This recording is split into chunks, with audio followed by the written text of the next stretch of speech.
And if you're not muted, it would be great. So welcome to the iPhone workshop. And as I said, I'm going to primarily talk about iPhone, but I will talk about some of the other features that are pretty universal across different types of camera phones. And next month I will do a session on Android.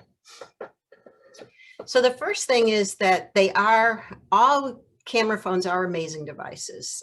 All of these pictures are images that I took, not even on my 11, this is on my older iPhone 7. And the top picture is coming into a place in British Columbia called Kootsmatine. And if you look carefully, you can see that little sailboat that is in the middle of this incredible place. And we landed by seaplane to that sailboat, which now is unfortunately was destroyed in a dry dock fire this year. So the people who have that boat are looking for a new one. But particularly when we get to travel again, I always like to have my camera phone taking pictures out of windows to be able to document the journey of a trip. And they do incredibly well with any type of landscapes. The other photos are close-ups that were taken with an iPhone with an attached close-up lens.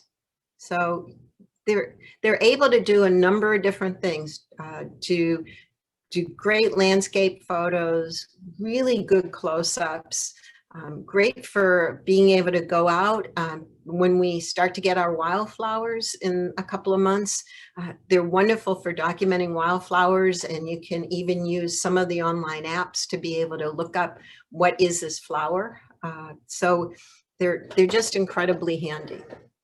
So the pluses are your camera phone is always with you most of the time. They're pretty good in low light. They're pretty amazing. They're becoming incredibly more smart as we go on, and it makes sharing images very, very easy. So the limits are the number of megapixels, which are increasing as the phones get more capability.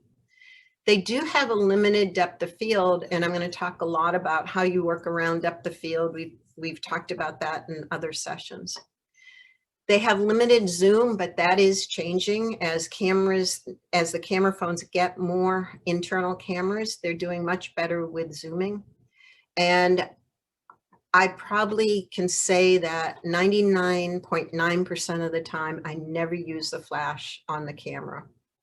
They have incredibly bad flashes. It would be far better to work with natural light or to bring a flashlight or an external light source that you can use to illuminate the scenes. So the first thing about your camera phones is to figure out what is your story, because I think all cameras, knowing what your subject is and knowing your story is really important. But to work around the limitations of your camera phones, really knowing, am I taking a picture of a particular item, or am I taking a picture of the whole scene, and what can this device do? So always knowing what it is your intent, what story are you telling? And I've used this example before in composition and in the flower class, is that if you look at these two pictures, you have two different stories. One is the story of the tulips and the house. The other is just the story of the tulips itself. And my feeling is with these camera phones, you do far better with these isolated, smaller stories. I really like the bottom image because it's a different look at the flowers. The story is about the flowers and how they're looking up towards the sky. And this is something that, again, these camera phones do really well. They don't do as well in a complex scene where you have a lot of flowers, you have the house, you have the light, you have the trees. If you use these devices, looking for these small scenes that you can capture are really, really helpful if you're close to images. Again, you know, here's the story of a family, and when you look at it, is it the story of the mother and the daughter? Is it the story of the father and the daughter on the swing? There's a lot going on here versus taking that story apart and focusing just on the interactions. So is the story about suburbia, or is the story about the relationships? And again, it's a choice that you make when you're starting to say, what makes sense? What can I capture? What story can I tell? Because these are storytelling devices. So the trick with camera phones is that they want to focus on everything that you point them towards. So if you look at the bloodroot, which is one of our really early flowers, that, you know, that's the exciting thing, is we're almost to February, and so March starts bloodroots. And what happens with the camera phone in the upper one is it tries to get everything in focus. So is the story about the little flower and the rock? Is it about the leaves? There's a lot going on.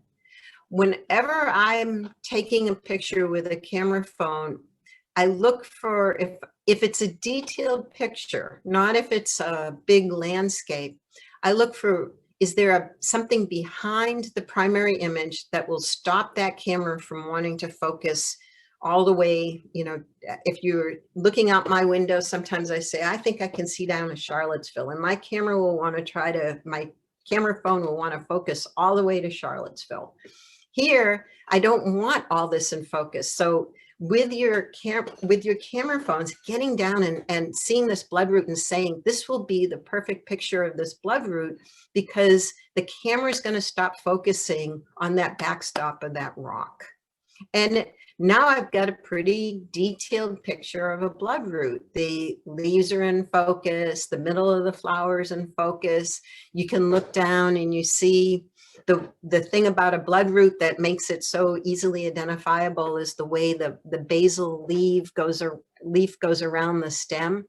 I have all of that detail instead of an incredible amount of noise in the picture. So with your camera phones, again, if you're not shooting all the way down to the mountains, a big scene, because your story is about the big scene, if your story is about this flower, then look for how you isolate it. How do you get something that will stop the camera from wanting to focus all the way down? And I had another picture. If you look at the top one, I really like the one white petal that's down. So I had another picture that did have that one tiny petal that had fallen off the flower. And, you know, then I would have pulled back a little bit.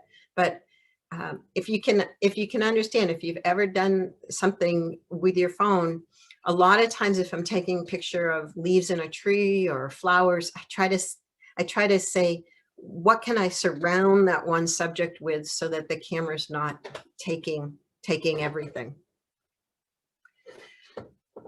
So I wanted to figure out, for those of us that have cameras and have survived all the discussion I've done of f-stops and ISO and shutter speed, I wanted to know what the native different settings are of the camera. And this is my old 7. This is not the iPhone 11. The f-stop is 2 something, like 2.4 or something. But if all of us that work with cameras know that f1.8 is incredibly shallow, and you can see it with this insect, this grasshopper, is that I was pretty close with it. I probably had one of my lenses, and you see that his or her, the hair on the legs are in focus, and the front of the vegetation is, but I lose depth of field really quickly. So the closer you are with your camera phone to a subject, the more it's going to lose depth of field behind and in front of that subject. And the reason why when we stand on Skyline Drive or we stand uh, at Shenandoah River Park and we take those beautiful sunsets, and the reason our cameras do well with that, our camera phones, is that we're so far away from the mountains that it flattens everything out. But if you're incredibly close to a subject with your camera phones, you have a really shallow depth of field, and that's why they can do well in low light. They have a crazy ISO 32, you know, it's sort of unheard of in our cameras. And their shutter speed will go up, but you're going to have shallow depth of field. So that's just one thing to remember, and you work with it, because this sort of works for this picture of the grasshopper, who was very cooperative, because I was like almost in his face to get this picture. So the first thing about using your camera phones is that you do have lenses, and I don't know about you, but my camera phone and my phone is thrown around a lot in dirt and pockets, and you know, we really abuse them a little bit. So one thing you could do is every so often is clean your lenses. Those things on the back of your phone are actual camera lenses. And so the older ones have one or two lenses, and the newer ones have these incredible number of lenses. And so every once in a while, I clean them very gently, either with a cloth. And the same thing applies to cleaning my other cameras. If they've been on sand or dirt, you blow first because you don't want to scratch the lenses, or just even something that I use to clean glasses with, like a little wipe. So every once in a while, it's good to clean your lenses, but they're pretty rugged.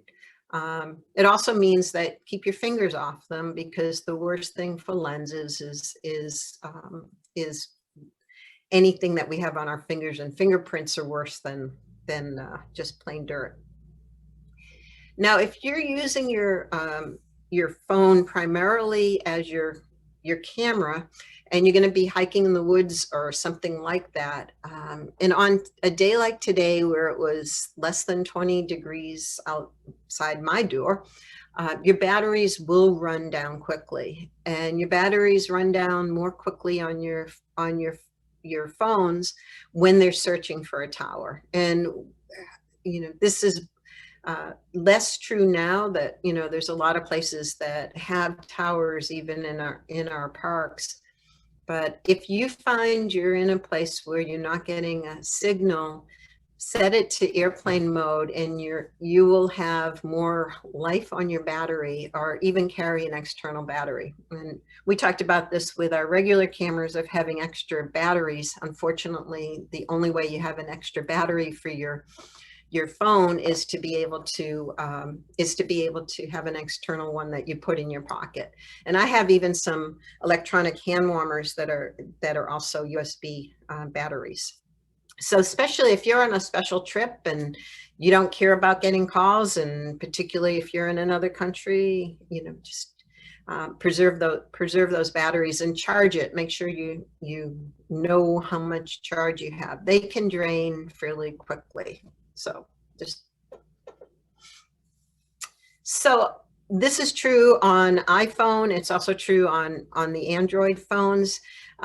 One thing you have to get used to is, how do I get to my camera quickly? And on the Androids, there's a way to set a widget or something on the home screen or the lock screen. On the iPhones, there is the camera button. The lock screen's all the way to the right. But if you also take your phone and you sweep quickly from right to left, it will bring up your camera even if it's locked. So if you have your phone there and you haven't done that before, that's like the quickest way. So all of a sudden you have like this incredible thing, this image, and instead of clicking, you know, putting in your code, trying to say, what screen do I have that little icon on, or sweeping down, the left sweep will get the phone. And the Androids have a way too to quickly access the phone. So everybody should, by the end of this presentation, know how to get to your phone to get your phone camera instantly so that you can take that picture before it goes away. Because that's the advantage of having these. It's not, you don't have your big cameras, you're just sort of out hiking and you can get it. So everybody can play along and sweep, and boy, that camera comes up, even if your phone's locked. So that's like, those are the types of tips we're going to go through today. You can also get to your camera by your control center, which on the iPhone, if your phone is unlocked, it's or even if it's locked, it's a sweep down from the upper right corner. You sweep down towards on a diagonal basis, and that brings up a number of different widgets and things that you can have there, and you can pick what appears on your control panel. That's the middle one. I find the least effective is from the home screen, because sometimes my icons are not organized well. You can also move your icons around by pressing on them, and when they start to wiggle, you can move them from screen to screen, so you can have your camera in your first screen. If you notice the picture on the left here, the home screen, that's the second screen by that dot. So to get it the traditional way off of just opening your device, someone would have to open it, they'd have to sweep, they'd have to find that icon, remember where it is. And meanwhile, you've lost the picture. So everybody figure out, how do I access my camera instantly? There's different ways on the Android devices. So accessories, like all good photography, our cameras love to have accessories. And I do use a tripod a lot with my iPhone. And what you do is you just buy, I bought a head that goes on my regular tripod. So for those of us that have tripods, you can get one that will fit on your tripod head the same way as your camera leg. And they're not expensive. And you can do a whole lot more when you have a tripod with your iPhone than if you don't, particularly if you want to do birds or night photography or butterflies. I set up the tripod and I let it go. And they're not that expensive. They're well worth doing. External charges, as I mentioned. The most clever little trick is to have your original headphones, and this works on both iPhones and Androids, is that your volume buttons will trigger your shutter on your headphones. So when I've traveled to other countries and I want to do sneaky street photography, is I just sit there and pretending I'm talking on the phone, and my up or my down volume control will trigger the phone. There are also remote triggers that you can plug into your phone. And if you think about being able to set it up on a tripod, you have your bird feeders, like for example, a pileated just flew in here. If my phone was outside, and on the tripod at my feeders, I could go click, with the remote one in the house. So there's ways of remote triggers, and they're not that expensive to do.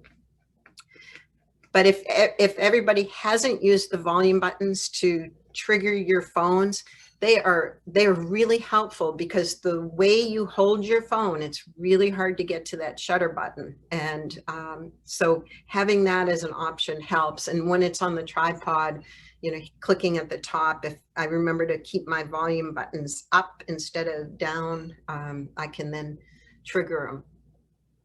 Lenses, as the phone technologies get better, the clip-on lenses are less useful than they used to be, but they work incredibly well. If you have an older phone that does not zoom in as efficiently as some of the newer models. So and with lenses, I always say, don't get the $9 lenses, get the $15 lenses, because the glass is better and they clip right over those back areas that I showed before. And then storage devices. I'm going to talk about storage devices a little bit. So one of the problems with the accessibility of your phones as cameras is that people take a lot of pictures. I just was going through my aunt who died last month. I have her iPhone, and there's 16,000 pictures to go through. And as difficult as it is when you get a box of pictures from somebody, having that many pictures, some of them are really important and some of them aren't, and they're totally not organized. So as difficult as it is, go through your phones every once in a while and delete the images you don't want. Just do it while you're watching television or listening to music. And otherwise, you're going to fill your phones up and you won't have the ability to do things that we're going to talk about, like video and other things that require more storage. There's services where you can update to the cloud, but the problem is that that can also become like a virtual junk box, that if you don't organize them, if everything goes up there, a lot of times if you delete an image on your phone, it will also delete it on the cloud service, which is good. Sometimes you don't want that to happen. So you have to be conscious about how you have your cloud backup and whether you want it automatically or not. And then you can transfer images to the computer. If you are Apple to Apple, it's a little bit easier than Apple to PC. My iPhone is right now plugged into a USB port on a PC, not an Apple PC or Windows, and I can access it like a storage device. It's coming up like another hard drive, and I can pull pictures out. You can use iTunes, or there's USB devices that plug into your phone. ScanDisk makes one. The Hutu I have is it goes in the phone. You can see one way and then it's USB on the other, and that's like a terabyte. So you do need to do some management of your files, and it's good to have an external device. I think I've heard a lot of stories of all of a sudden people losing every single picture they've had on their phones, and because we don't print them as often, they're gone if you don't back them up. If you have an Android device, then the easiest way of doing backup is, instead of iCloud, is to go to Google Photos, because Android is a lot of the Android products are just naturally synced into Google. So Google Photos is, to me, a really great place, and you can upload from both Android and iPhone to Google Photos, and all of you have used it because that's where I'm having you submit devices, but you can also set it up so your phone will automatically update and upload to your Google Photos site. And it used to be that if you went low res, it was unlimited storage. But now it is, they are capping the amount of storage that they're giving for free. But it's still an incredible amount of storage. With all the uploading that we've done, and plus other ones that I've had, I still haven't hit the limits on my Google Photos site. But it's a really, I like it because it's easy sharing. It's great for downloading. It's a really good place, and I urge you, if you're bothering to take pictures, back them up, because if you lose them, they're gone unless you've shared them with somebody else. So a couple of things. This is an older iPhone. I want to go through the different icons on there, and a lot of them are pretty universal. Some of them are not universal across, but most of them are. So that little lightning bolt is your flash. I always turn it off. I like it. I like natural light, but particularly if you think about, if you've ever seen the amount of light that the flash puts out on a phone, it's trivial. It's just annoying. So my recommendation is turn your flash off. HDR is high dynamic range, and I'm going to talk about that. Now, on your phones, if you look right now on your phones, some of them will have that HDR option and some of them won't. I'm going to explain with the iPhones, and it applies to Android too. There's some menu options that you can go into. Most of the phones these days default to a smart HDR, and it doesn't allow you to turn it on or turn it off. And I like control over that. So I'm going to talk about that setting. The next thing is the most, I think, annoying feature. Maybe other people like it, live photo. And what live photo does is it records a bit of video and then it integrates it into the photo. So you get this sort of little jerky thing that goes on. So another story with my inheriting my aunt's iPhone, I was pulling images together to put together a memorial video, and she did not know that one of the pictures was taken in live view, and there was audio that was recorded with the live view, and it was quite a funny little set of interactions that nobody really was meant to hear. It was so if you have live view on, a couple of things happen. The images are harder to edit, you're using more storage, and you are recording little audio bits that when you send somebody what you think is a still photo, it may actually have some audio on it. So I turn live view off all the time. It can by accident, because of where it is, get turned on. So if it's golden or yellow or something, try to turn live view off. There are times when you might want to use live view, like at a waterfall, but there are better ways of doing it. I would, if I could take it out of the iPhone completely, I would. There's not something equivalent to it in the Android. The timer, which again on the iPhone 11, you're not going to see up top. I'll show you how you get there, and filters. On the older phones that do not have zooms, like the 1X or the 2X or a zoom, do not zoom. Do not do the pinch, because what you're doing is just pulling apart the pixels. You're not really you're not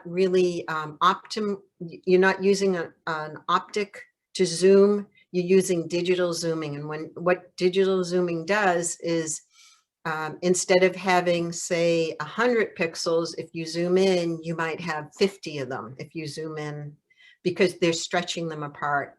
It is far better on the older cameras not to use the pinch zoom. And I'm going to explain on like the 11s and 12s, there is a good zoom mode. And then on the older phones, you hold the shutter area down for burst mode. It works differently on the 11s and 12s. So I'm going to go through that. And then along the bottom, you have different options. Slow-mo, which I've done on video, which is really weird on the iPhones. It starts out regular and then goes to slow-mo. So it's a little bit strange, but you can edit out that beginning. There's a video option, photo, square, which does not appear on the newer ones, pano, and on the newer ones, you have a portrait mode. So just some of the icons to be aware of. The filters that are up top, I, again, never use them when I take the picture. I'd rather use the filters in editing later. Why take a black and white picture and then later on you can take a color picture and turn it black and white and have the option. So I don't ever use those concentric circles until I get to editing. And then you also have the smaller image of the dog in the bottom left. You can click on that and you can end up in your photo library. So here's what the iPhone 11 and I assume the 12s are going to look like that's different. There's the flash on and off is there. The HDR, and I'm going to show you, if your phone doesn't have the HDR, I have that one turned off, and I have live photo turned off. And at the bottom, you have the different options of what mode you're in. You also see 0.5, 1, and 2x. And I'll explain what those are. Those are your zoom options on the 11 and 12. And a lot of the Androids have those too. And the little circles together, arrows, or whether you're using front or back camera. So one thing that I discovered on my iPhone 11 is on the top, you'll see this small little caret that I've enlarged. And if you click it, it's usually defaulted up. If you click it down, you get a whole lot of other options that are not defaulted on your screen when you open your camera. So when you click that little caret option at the top on the 11 or 12, you then have the option below where it used to say whether or not you're going to do a photo or a video. Now I have the option of flash on or off, live view on or off. Some of it repeats, but the 4:3, I've enlarged it on the left. That's your format of your photo. Do you want it 4:3, which is a standard size? Do you want it square? Do you want it 16:9, which is the size of most televisions? Do you want to use exposure compensation, which is next to the 4:3? There's a plus and minus, which I hadn't discovered exposure compensation until I started playing more with the phone. That's really handy to have. Because in the old ones, I'll show you how it's done. This one gives you the ability to lighten and darken it. And then next to it is a timer, which is really helpful if you want to have it on a tripod and run around and be part of it. And the timer also works well for night photography. If you're going to set it on a tripod and if you don't have your headsets, if you hit the phone, you're going to move it. But if you put it on a timer, you're now backed away from it. And next to it are those concentric circles, the filters that, again, I never use. On top, 0.5, 1, and 2x are your zoom factors on the 11 and 12. So you have a different interface, but handy to discover that you can do a number of different options below. So that's just a little bit of introduction. I want to go back to talk to composition. This was taken with an iPhone, again, probably with one of my filters, the older phone. And you notice that the spider is up in the rule of thirds. Again, the rule of thirds divides the screen into different cells, and the idea is that the most pleasing is where these different cells intersect. But again, there's times when you break it. This is a guideline and know why you use it. The other thing that's nice about the composition of this is you've got the spider webs that are leading lines up to where the spider is. So it's pretty neat picture to be able to be done again with an iPhone. And some of the close-ups, again, if you have to get really close to those insects, you have to have ones that are cooperative. Colder days where the insects aren't moving as well really can help you get close to them. So knowing that composition guidelines are good to have, there are options on both the iPhones and the Androids to be able to set up grid lines. So everybody has a different set. This is the iPhone, is the, your settings are this big gear, and you click on the gear. One hint on the iPhones that I find really helpful on all the phones is that always look where there's a search feature. And if you type in camera, because my settings, there's a lot of them, and sometimes I'm like, where's the phone? I want to get to the phone. Just type the word camera in, and in settings it will come in. The other thing is, if you're on the home page and you pull down on your iPhone, the search comes up. You can put camera in or photos.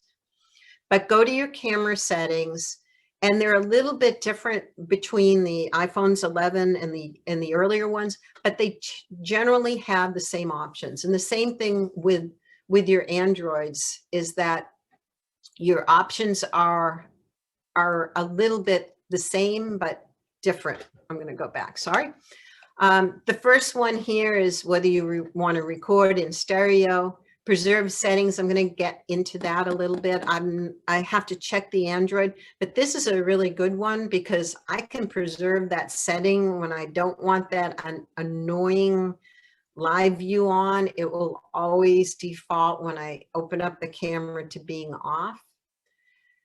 So on the iPhone 11 and 12, this is not true on the earlier ones. You want to say yes to use the volume up button for the burst mode. That is how you do burst mode on the iPhone. Because if you do burst mode on the shutter, it defaults and starts to do video instead.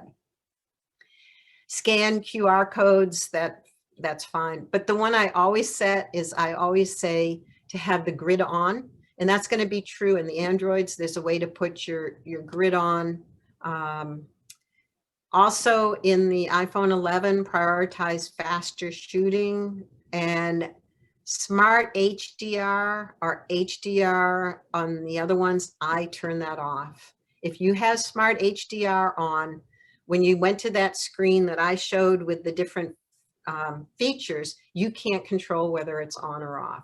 It's not bad, it's pretty smart, but there are times where I want to manipulate and maybe do something different than the smart HDR, and I will show that in a bit. So in the iPhone 11 and 12, they came up, and the 7s have these too with preserve settings. So I go, and the only thing I preserve is I want live photo to do what I last did. So I turn that on. So if you look at the preserve settings, and then you look at the menu on the right, that's the sub menu that comes up. I don't want the camera mode to always start. Now I could say always reset it to photos so that it doesn't automatically start as video. Right now, this one will always default to video if it's off. I mean, to photo if it's off. If I said, oh, I like to do video, I want it to be the last mode when it was on, I would have the green button. Creative controls, I want to set them each time, and definitely with exposure adjustment, I don't want it to preserve. So the last time I took it, I decided I wanted a really dark picture. Now I pick up the phone a day later, I don't want it dark again. I want it to reset, and that's why it's off. So the only one I want is to make sure that live photo isn't on, because I get so many pictures that are in live photo that people did not intend for it to be in live photo. So let's talk about burst mode, and burst mode will work on all the different settings. So you come up to this scene, and baby is playing really well with monkey and bunny, and you say, I can't get this baby to sit still. So what I'm going to do is I want a burst mode, because my shutter speed, if you remember, was 1/128 or something when I pulled up those settings. They don't have quick shutter speeds. Now, the Androids do have a sports mode, and I don't know how they work, but some of the advanced Androids do have that. But if you don't have an advanced one and you want to do burst mode. So on the older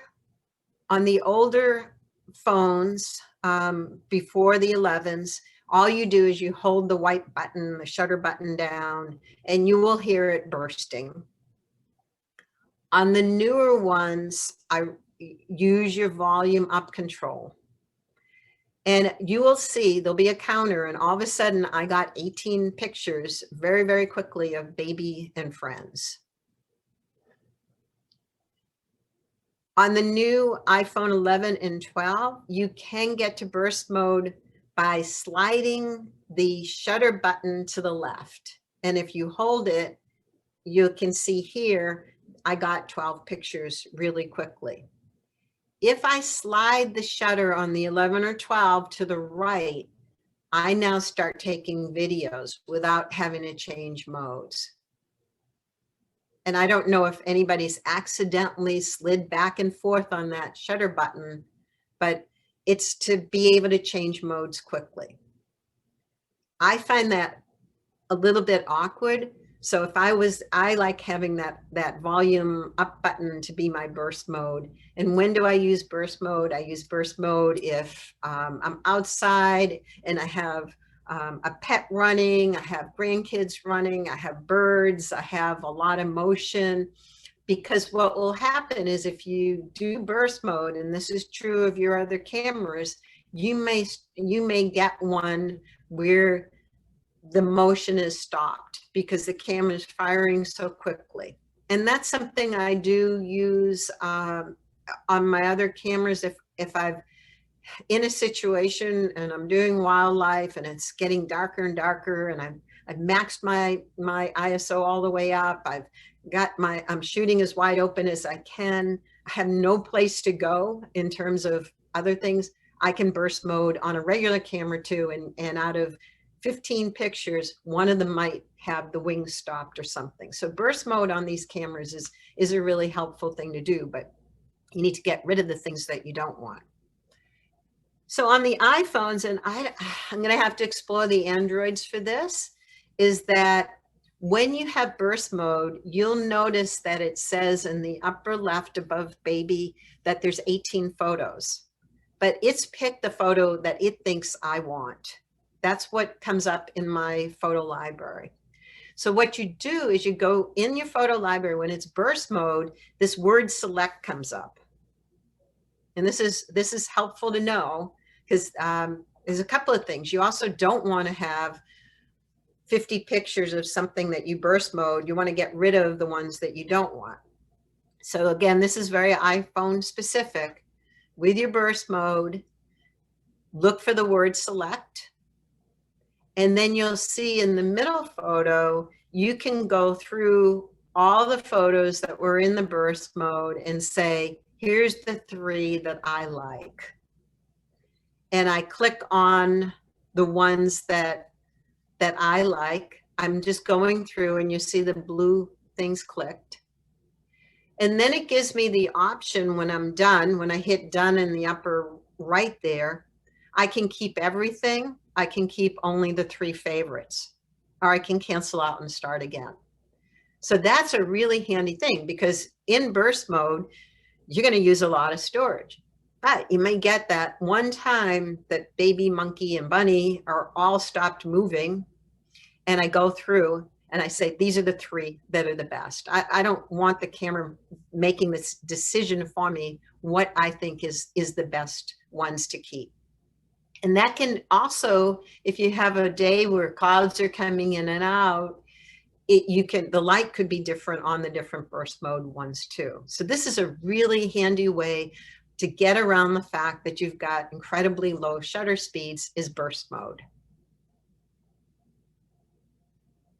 But finding them is something that you have to do. It took me a while to remember that when burst mode came up, to find the film strip of them to use the select button, that will pop up. It won't be there if you're not in burst mode in your library.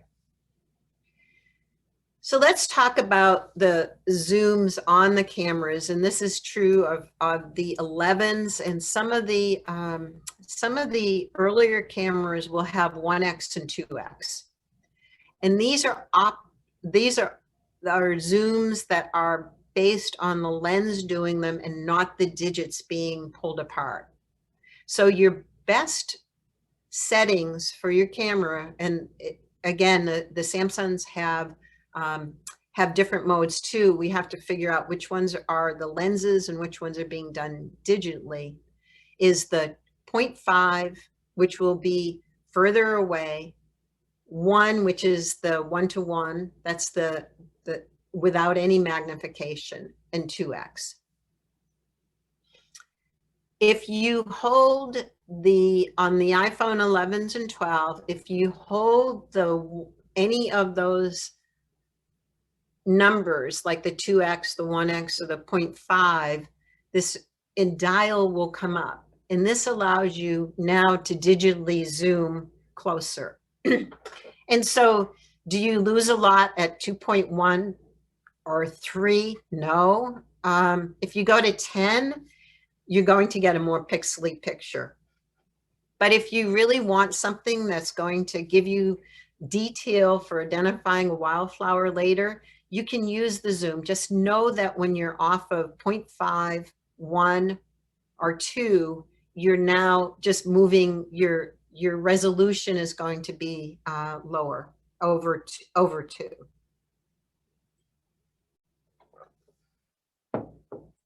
But if you look at this, this is a screen capture. It's pretty darn clear picture. And I had a lot of light. I had it in a little light box when I was doing these yesterday. But make sure you do look, and below it says this is equivalent to camera lens 26 mm, 52 mm, and 52 mm. For those of you that know lenses, we in our own vision look at 50 mm.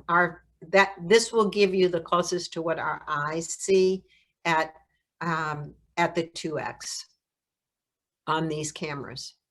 But this is pretty neat to have, and it has replaced my need to do clip-on lenses for magnification. And when it does the zoom, I find it does the zoom better close up to objects than if I wanted to zoom the mountains at 10 magnification, they look pretty bad. But play with the magnification and know that with these advanced cameras, you've got this ability to do the magnification, and they're pretty good. So why do focus points matter? And this is something I did take with my iPhone 7, and you'll notice that my focus point was on the fly. The fly is, again, for a camera phone, pretty darn sharp, and the fungus in the front is starting to blur, and the fungus in the back is starting to blur. So if I let the camera do it, the camera probably would have said, I'm not sure what is most important in this scene. I think it's going to focus somewhere in the middle.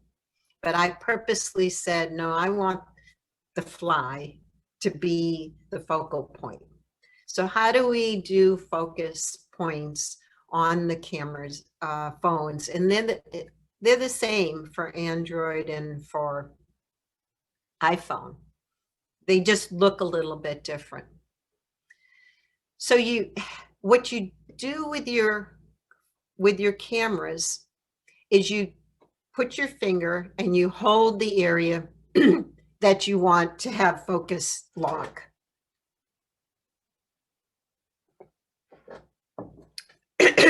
And so I think on the Androids, it comes up as a circle instead of a square. That's the primary difference between the phones. So on this scene, for example, with my beautiful silk pansies, I decided I wanted the focus point to be the further back flower, and to have that one be the one the camera focuses on rather than the ones in the foreground. If you just tap on the iPhone, that yellow highlight will come up, but then it will go away. If you hold and put pressure on it, it will lock, and you will see the words AE, AF lock. It's nuthatch time again. And that is, again, like we talked about last time on our cameras, it's It's your auto exposure. AE is auto exposure. AF is autofocus lock. And to unlock it, you have to tap again on that square to unlock it. So the advantage of locking it is that, say you want that back flower to be in focus, but you don't like the composition. If it's locked, long as you're the same distance from your flowers, you can move around a little bit. And it gives you time to then press your shutter speed. But you can, if you're going to quickly do it, you can tap and say, this is the era I want and focus the most. So if you're, if you're looking at a foreground object and you're in a landscape area, you can say, I'm going to tap on the rock because I really don't care about the mountains. Or I'm going to tap on the flower that I had the bloodroot, and because that's the primary focus area that I want. You can control where these phones are focusing by tapping. And that's true on Android and it's true on the iPhones. And that makes a huge difference. You can see a little bit, this is a screen capture, but you can see that the flower on the right-hand side is less in focus than the one on the left. It's a subtle difference, but that's how I got the fly to be focused instead of just the mushrooms. And one exercise that you can do, which is really almost like a depth of field exercise, is to be able to show, to put two cans together. And if you look at this picture, you can read on the left the label of the front can, and you can't really read the label on the back can. My camera phone was exactly in the same place. Oops, sorry. And I was able to now focus on the back can, and you can't read the front can. And that's with a camera phone. And so try it. Try getting used to the different focal points, and it makes a big difference. It makes a big difference in terms of the quality of the pictures that you're going to do. So the next thing to look at is your exposure. And you can control how dark or how light the camera is going to be and your image will be. So you can be creative about it. Like in the raindrops here, on the bottom one, the water drops show more than on the top one. You can decide, again, exposure. And one way you can do exposure compensation on the iPhone is when you tap an area, to the right of it, there's a little sun that will come up. And then all you do is you slide your finger up and down on the screen. And as you slide up, it becomes lighter. And as you slide down, it darkens. And the old phones, that's the only way you can do exposure. On the Androids, like on the iPhones 11 and 12, you're able to bring up an exposure dial and go lighter or darker. You just have to find that setting. And on the Androids, you go out of auto setting into pro mode, and the pro mode allows you to do exposure adjustment. So these are the older iPhones. Is you tap an area, and what that area is tapping is it's getting the exposures off of that area as well as the focus. So if I had tapped on the darker green leaves, it might have lightened the whole picture because the camera's seeing those green leaves as darker. But it's now reading off the white. So I could go up and down and change the exposure, because where you're tapping on your iPhone is both controlling the focus and controlling what it thinks is the amount of light that's needed to get that picture. And it's doing the same thing our cameras are doing. So tap, see the sun, go up and down. Remember, on the newer cameras though, you can control it a whole lot easier than sliding on the screen by clicking that top little arrow and then clicking the exposure plus minus. And then what will come up on the newer phones, the 11 and 12, is this exposure compensation. And you just run your finger back and forth to have the exposure compensation. And that makes a huge difference in terms of the quality of the pictures. But remember, once you set it to, like your cameras, go back to 0, because it will hold until you close your camera down. So that's a really nice feature of the 11s and 12s, is that you can do finer exposure adjustment by bringing up that menu at the top, and it will not default. What happens when your cameras, when you turn your cameras on, the iPhones, is that little caret will be up and that exposure compensation will not be seen on the bottom of your camera controls. So you can do both exposure point plus compensation on the 11. So here's a picture that you should never really want to do, because this is like the most problematic picture in the world for being able to have your camera know what the heck to do. A black cat and a window with light coming in, you know. So the fact that on the top picture we got anything with an iPhone is pretty remarkable. If for those of you that have struggled with regular big cameras, the fact that you can see the trees outside is pretty phenomenal to me. So in the first one, I purposely blew more of the background out because I focused on the black cat. And in focusing on the black cat just blew all the background out completely. And I was bad. I was at negative 0.7 on my exposure to get the cat to show. On the other one, and I'm totally set up the same. I didn't change the exposure. All I did is tap the baby's face. And now, instead of taking the automatic exposure reading off the black cat, it took it off the baby's face, and it all of a sudden said, I don't need that much light.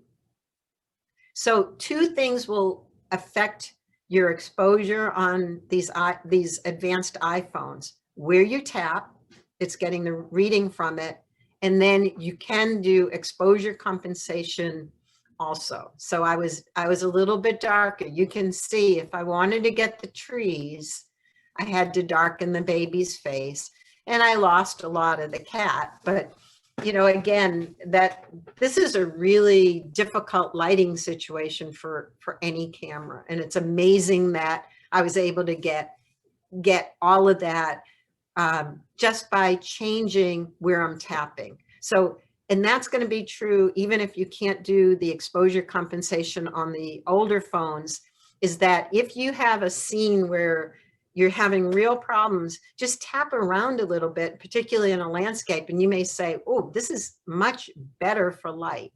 So what the tapping is doing is not just affecting where it's prioritizing the focus, it's also taking the light reading, almost like spot metering on a bigger camera. It does spot metering. So that's a pretty amazing type of manipulation you can do. So high dynamic range, and again, these are a little bit exaggerated pictures, is what high dynamic range does, just like on your other cameras, is the iPhone will take 3 pictures and it will merge them together and say, this one is just right. So without high dynamic range, it's really hard because we've got you know, in the foreground, we've got a darker monkey, we've got sort of mid-tone trees in a field, and then we have a sky. And I could try to manipulate the exposure by saying, oh, I'm going to expose on the sky. If I had tapped my phone up to one of the white clouds in the sky, then the monkey would be too dark. So what high dynamic range does is it takes 3 pictures, one underexposed, one overexposed, one in the middle, and it looks at the contrast and it says, here's the best combination for these zones in the picture. Again, most of your cameras are defaulting to high dynamic range because it says for most people, that's going to be the optimal picture in a tricky lighting setting. So again, on my camera, I go into the menu and I turn off the smart HDR. And I think this is true on Androids too. You can turn it off or turn it on. And then I can decide up top whether I want it on or not. This is a really personal choice. It works pretty well. I just like to have control over it. So that's a personal choice. On the older phones, you can save all 3 pictures. The newer phones don't let you do it. It only lets you turn on or off HDR. But on your 11s and 12s, if you want to manipulate it, you have to turn smart HDR off. But then you have the option of clicking on it. It will appear on the top of your phone. So here's an example of an HDR picture that I took on the drive. It's pretty good, you know, just for, again, for a camera phone, and the foreground's pretty detailed. And if you really zoomed in, there's not a lot of detail as you go further out, but the eye fills it in. And the reason why HDR works here is because we've got darker tones here and bright white skies. And so what it did is it took a picture perfectly exposed for the white sky, took a picture perfectly exposed for the midtones, perfectly exposed for some of the darker shadows. And then the camera instantly, very smartly says, here's what you want. Definitely. And if I was standing there, I usually take a few HDR and I take a few non-HDR. I'll even, when I have the HDR, I'll like click on the sky and see what it does if I change my exposure point. Did I want it darker? Do I want it lighter? So it gives me that option. So a lot of the cameras now have portrait modes. I think from in the 7s, it's not a full portrait mode. It's a mode that allows you to manipulate depth of field. I don't find that works really particularly well. It's a little tricky. I've tried it in the earlier ones, but the newer phones have a really pretty cool portrait mode with different types of lighting options. And the thing about the lighting options is you can take the picture, if you commit to stage light and then you say, wow, I really want it natural light, you can go back and change it after you've taken the picture. These features are really overlays on the pictures. They are not permanently on the picture. So you can manipulate the different type of lighting with the portrait.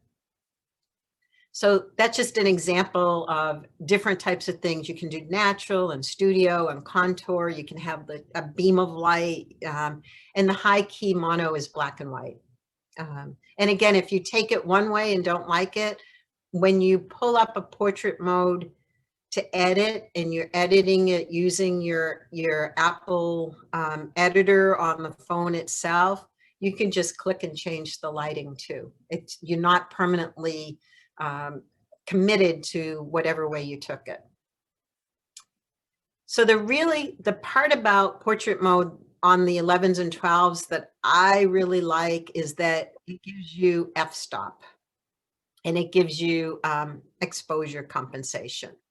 And the way you get it again is that little caret arrow at the top. You click that one down, and all of a sudden you're now manipulating the f-stop if I clicked on depth of field that on the top there, instead of the exposure compensation being here, it would be the f-stop.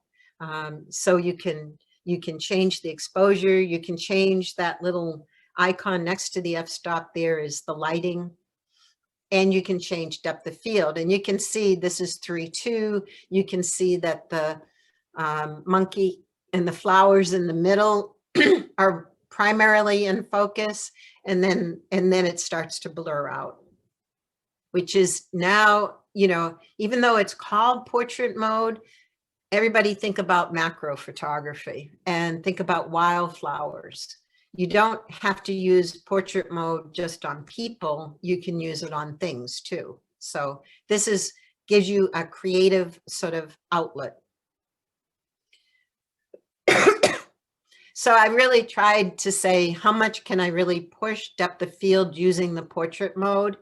And these two pictures are taken exactly at the same point with the camera phone with these different depths of field. And on the Android, if you go into Pro mode, you can change depth of field.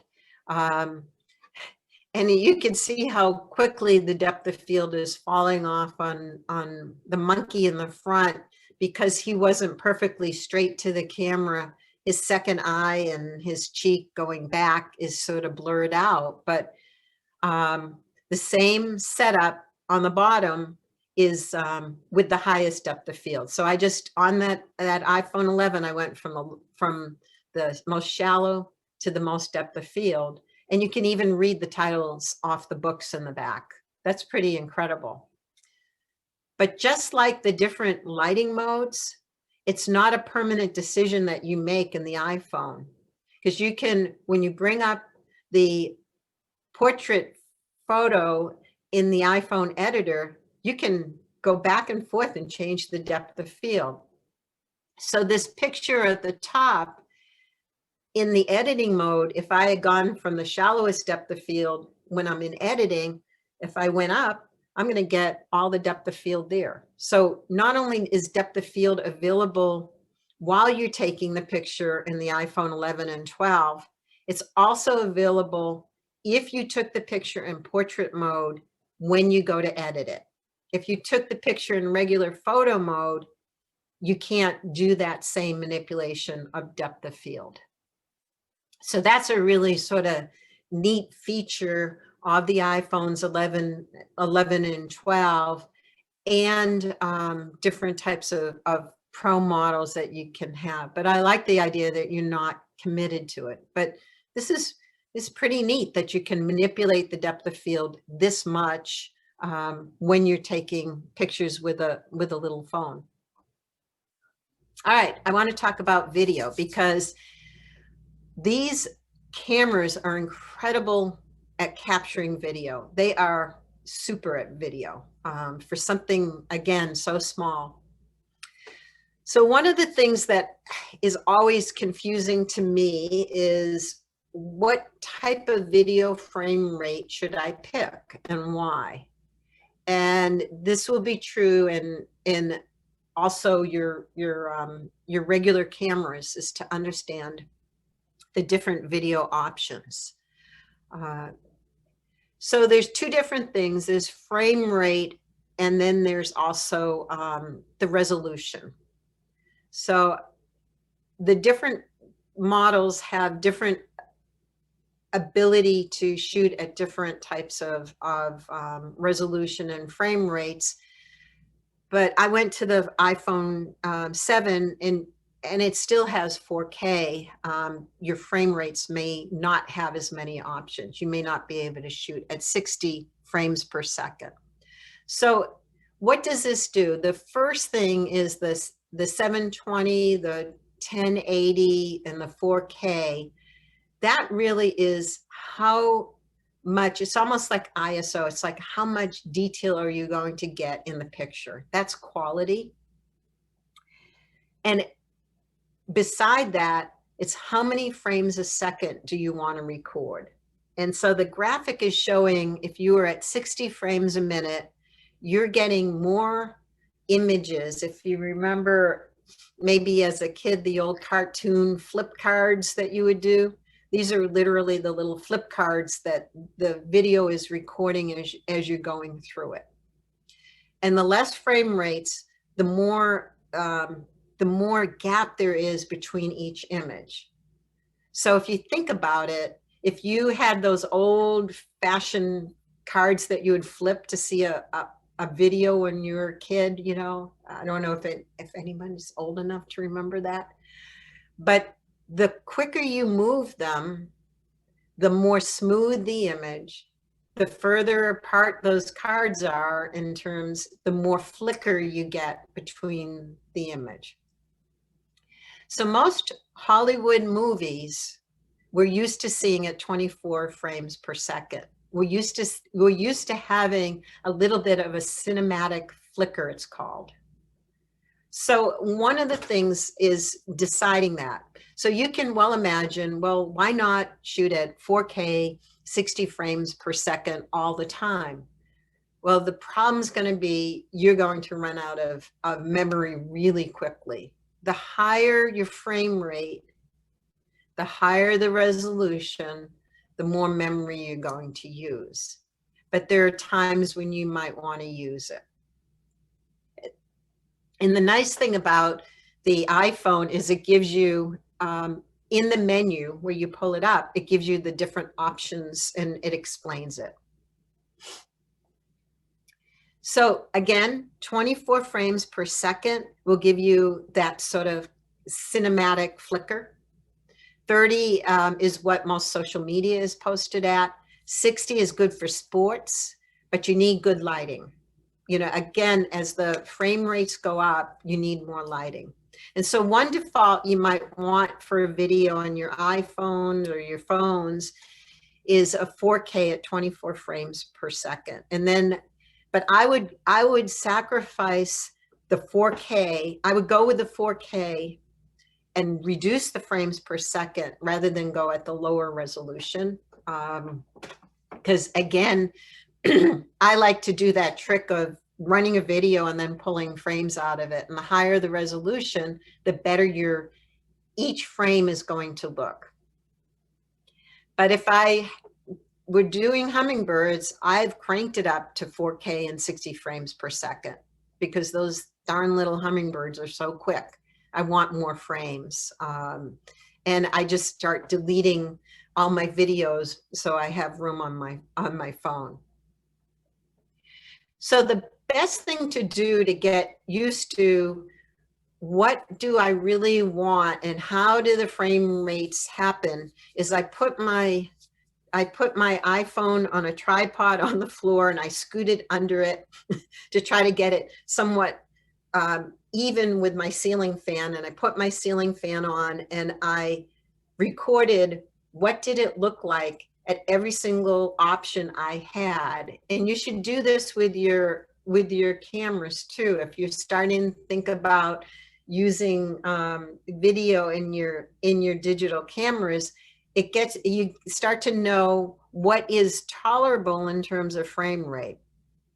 I'm going to play this, but I know also over Zoom, we've got a lag too, but this was at the highest rate.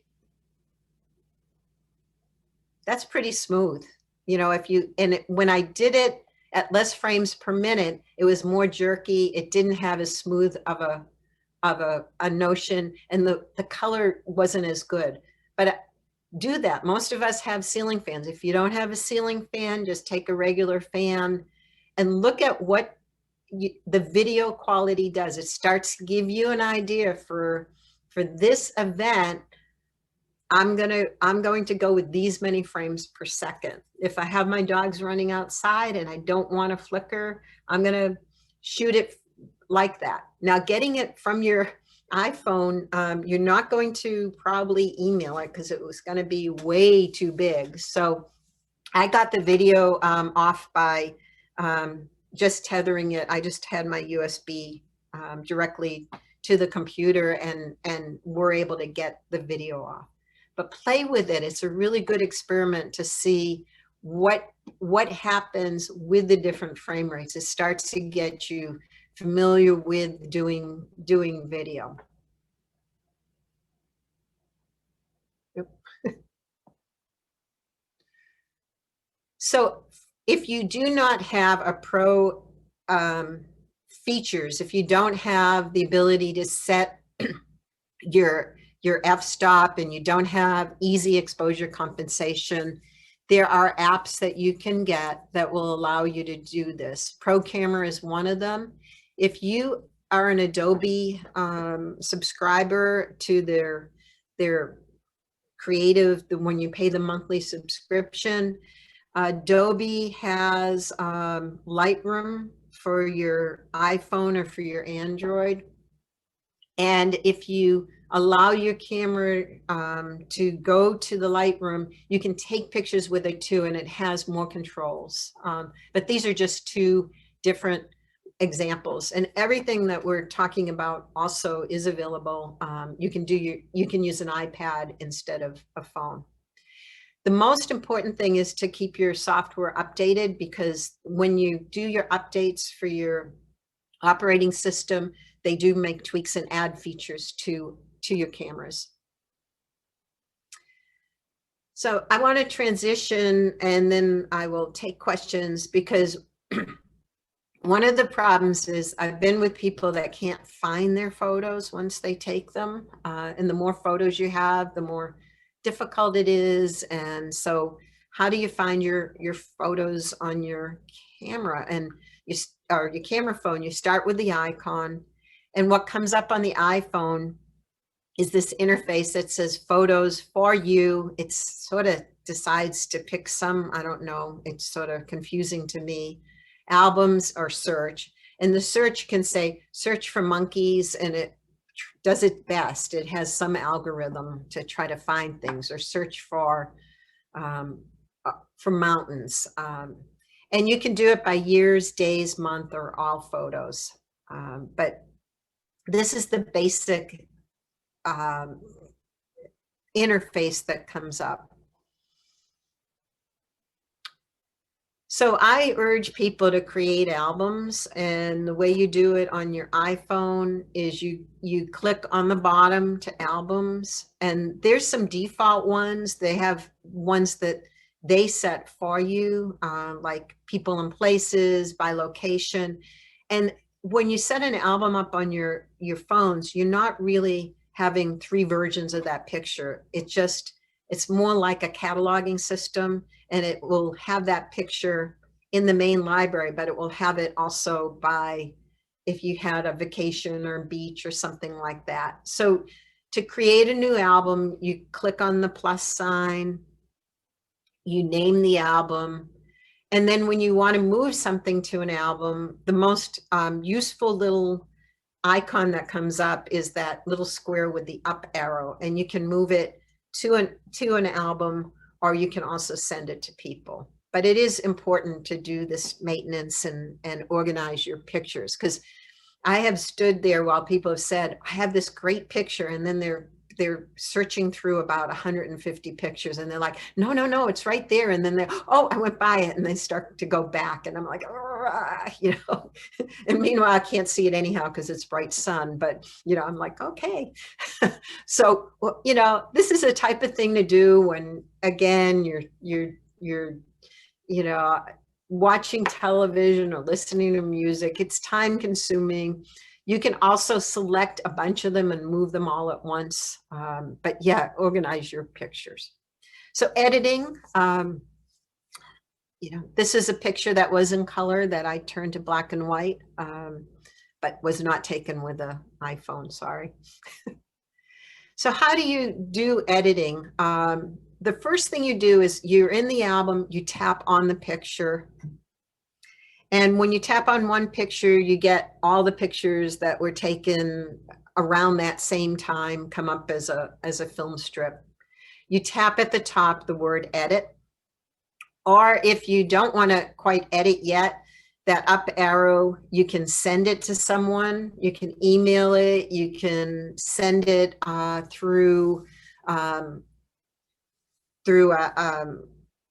chat message. You can send it even on a tweet or chat with somebody that doesn't even have another Apple product. With the Apple products, you can airdrop one to the other device. You can airdrop if you've got an Apple iPad and phone. If you hit the up arrow and you hit airdrop will be an option. You can send it to another Apple device or computer, or you can delete. See that trash can? Delete. Delete what you don't want. So again, the native editing on the iPhone comes up. You can adjust color. You can, and that first one, you're tapping that little device that has little dots around it. That gives you the most control. If you hit the magic wand on any of the editing tools, it does an auto adjustment. But with the iPhone, and I have another screen coming up, you can have these other little circles that come up that give you a lot more control. Here's where sometimes those filters, those Venn diagrams of the overlapping little circles, sometimes they come up with really good options. But the first thing I tend to do is to crop and straighten.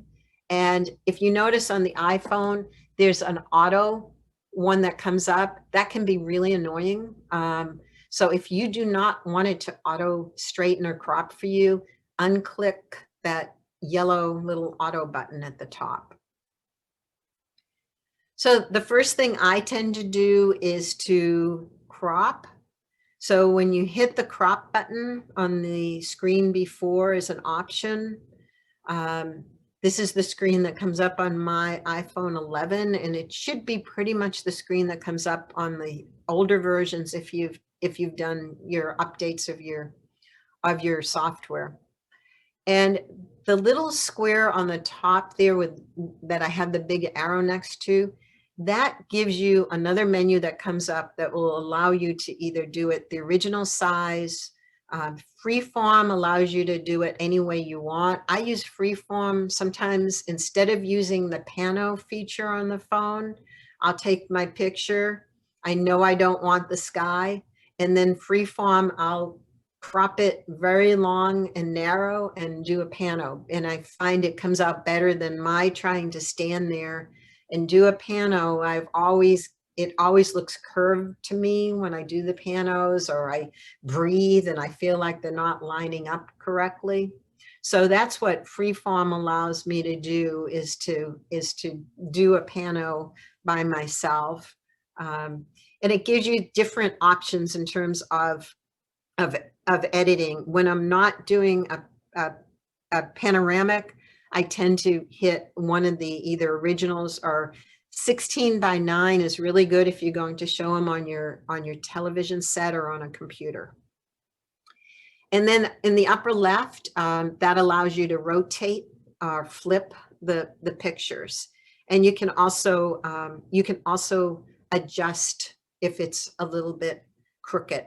So that's the first thing I always do, and that's true.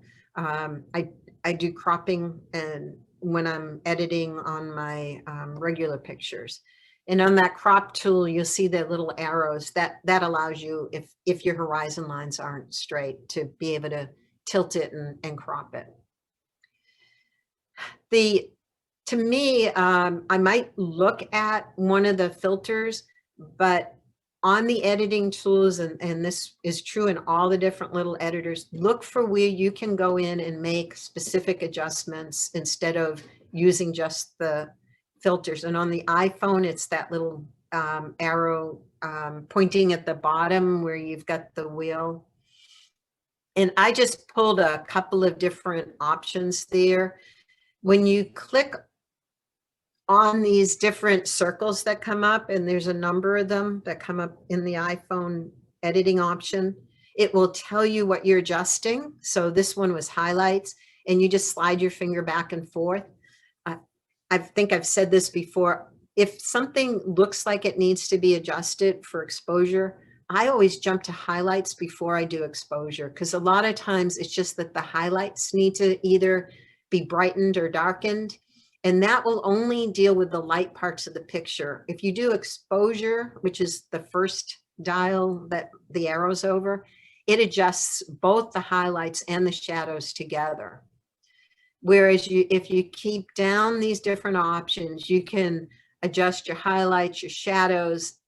This also has the ability to adjust black point. I tend to go highlights, then black point, then go back to shadows, then they have vibrance, but you can individually go and adjust different types of things. And the very last option is vignetting, and you can see a little bit of the difference. That creates either a darker light if you want it light, that it's fading out. But with a vignetting, sometimes it allows the focus to come into the middle of the picture a little bit more. And what's covered by the arrow on the vignetting screen is actually a noise reduction that the iPhone has too. So this has a lot of editing right on board. And again, if you picked if you did it in portrait, you then have the added option of adjusting the f-stop. The f-stop would come up in the top and you click on it and you can change the f-stop after the fact or the lighting. It's not a permanent decision that you make when you take it. And all of you know that I'm a pretty good fan of Snapseed if you want to do additional adjustments. I tend to almost use the iPhone editor, the iPhone editor first as my first adjustment, and then I go into Snapseed for refinements, things that I can't do in the iPhone one. And like anything else in the iPhone one, you can always revert back to your original picture, or you can save it as a new picture. The iPhone also allows you to bring video up. You can lighten and darken video. And if I had pulled up a video instead of a photo from the library, it would allow me to snip the front and the back. I can't do frame by frame, but I can have a video that's not as big. I can also pull that video out and do screen captures. And that's one thing I didn't include in here. To do a screen capture, like all the pictures that I've used that show like my little monkey and things, they were screen captures off my iPhone. And on the older ones, you press the home button and the on off switch at the same time. On the newer ones, you press it's a little trickier, you press the volume up button and the on off button at the same time, and that gives you a screen capture. And sometimes when you're doing it, if you don't hit it exactly right, it will turn the phone on and off. That happened to me many times yesterday when I was trying to put together all the screen caps for this. But that's something I do a lot, and that's a reason to use the higher video rate and the higher video quality. Is if you say, I'm going to get that hummingbird picture. If you think about it, if I'm doing 60 frames per second versus 24, I have a whole lot more images of that hummingbird moving. It's like the ultimate burst mode. I'm not having to hold the shutter to burst mode. That's how I use video, is like, super burst mode. I bring the video up, I take a screen capture. And on the Androids, I think there's even something that on the advanced ones that allow you to take a frame from a video without having to do this sort of workaround of, taking a screen capture and then editing it.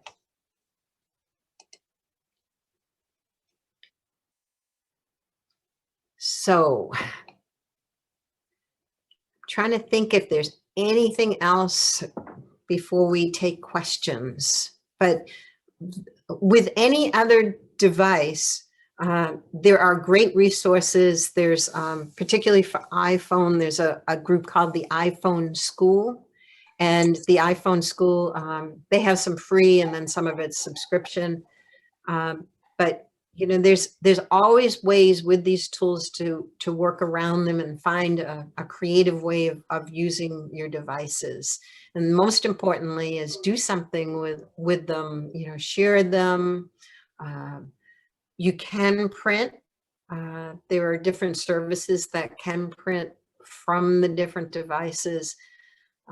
But you can do an incredible amount, and it's all the advantages of having that ready-made device that you can capture, you can edit, and you can send. I've been on hikes where by the time I get home, I've emailed myself the favorite pictures from the hike.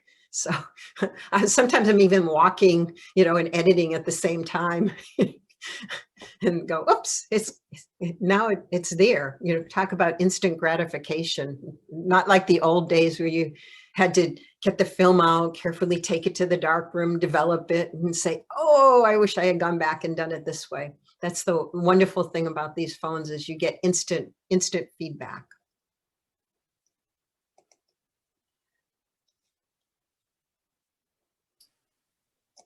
Sharon, I have